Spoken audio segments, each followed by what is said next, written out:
Hi guys, welcome to study with Pooja. आज की video को शुरू करते हैं। तो पहला क्वेश्चन है, प्रदेश के शिवालिक घाटी में कौन सी मिट्टी पाई जाती है। जो हिमाचल प्रदेश की शिवालिक घाटी है वहाँ कौन सी मिट्टी पाई जाती है। तो ऑप्शंस दी गई है। तो शिवालिक घाटी में पथरीली चिकनी मिट्टी पाई जाती है, ऑप्शन ए। नेक्स्ट है, सैज नाला किस स्थान पर सतलुज में मिलता है। जो सैज नाला है वह किस स्थान पर सतलुज में मिलता है। तो ऑप्शंस दी गई हैं। तो वह मिलता है लारजी के पास, ऑप्शन ए। सैज नाला लारजी के पास सतलुज में मिलता है। नेक्स्ट है,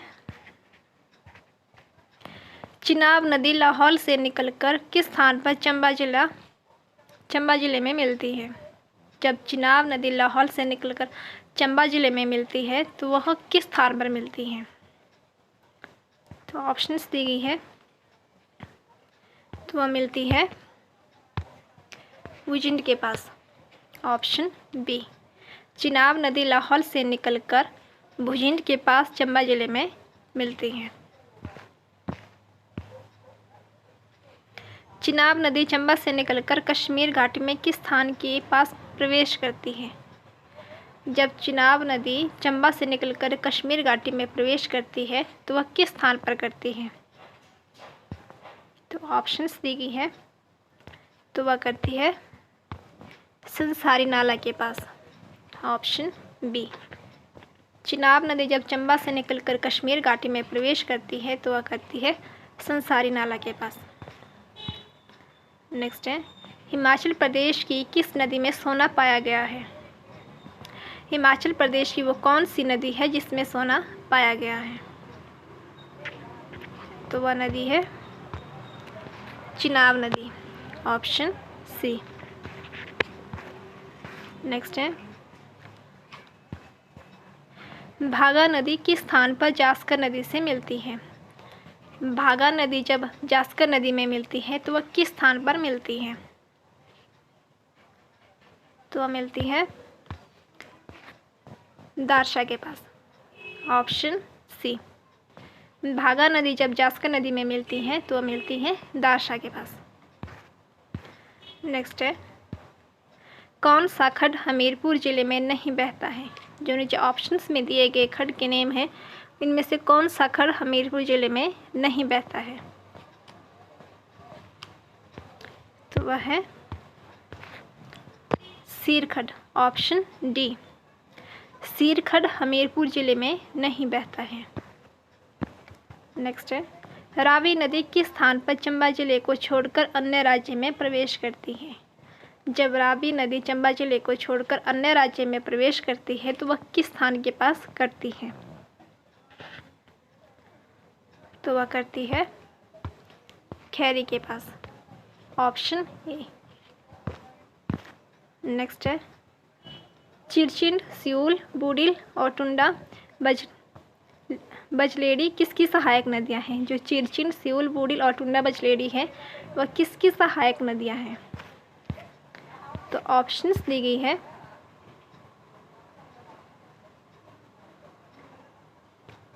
तो ये है रावी नदी की सहायक नदियाँ। नेक्स्ट है, स्पीति नदी किस स्थान पर सतलुज में मिलती है।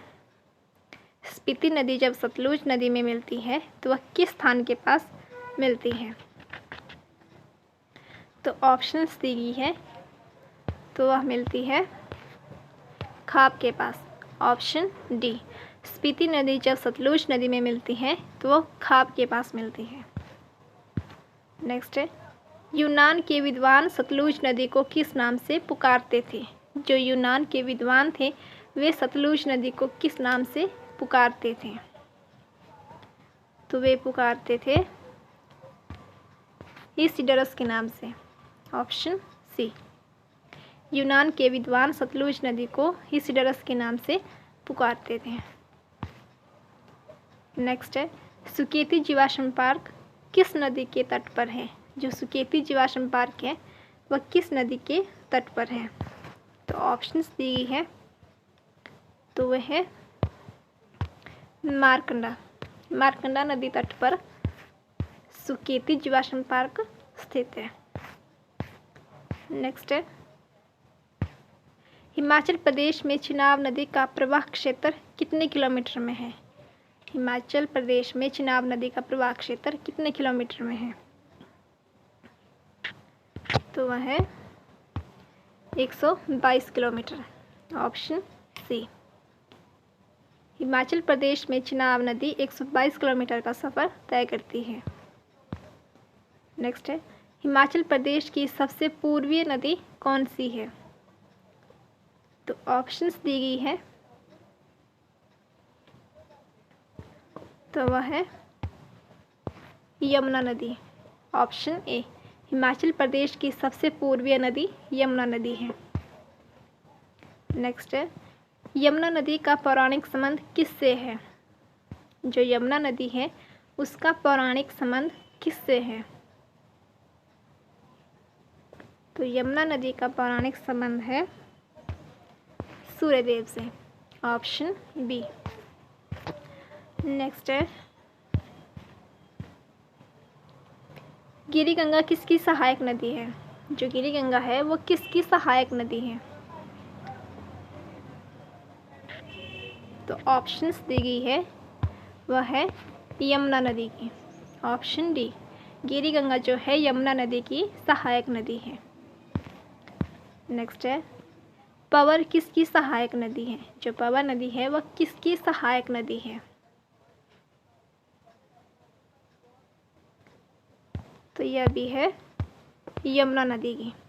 ऑप्शन डी, पवर भी यमुना नदी की सहायक नदी है।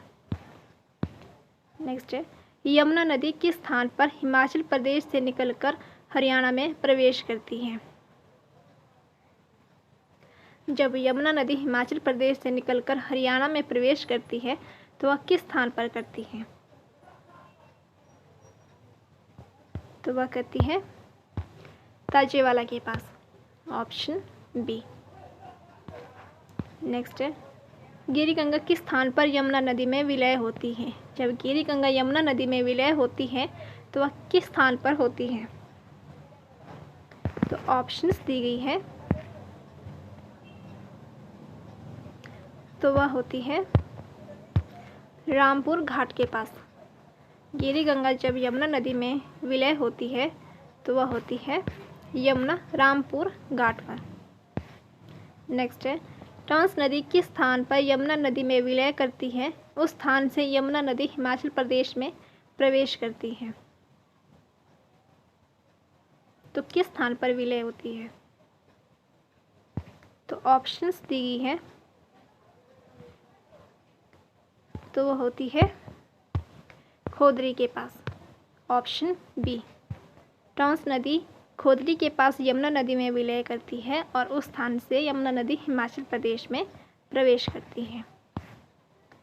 नेक्स्ट है, बसपा किसकी सहायक नदी है? जो बसपा नदी है वह किसकी सहायक नदी है? तो ऑप्शंस दी गई है, बसपा जो है सतलुज नदी की सहायक नदी है। Option C.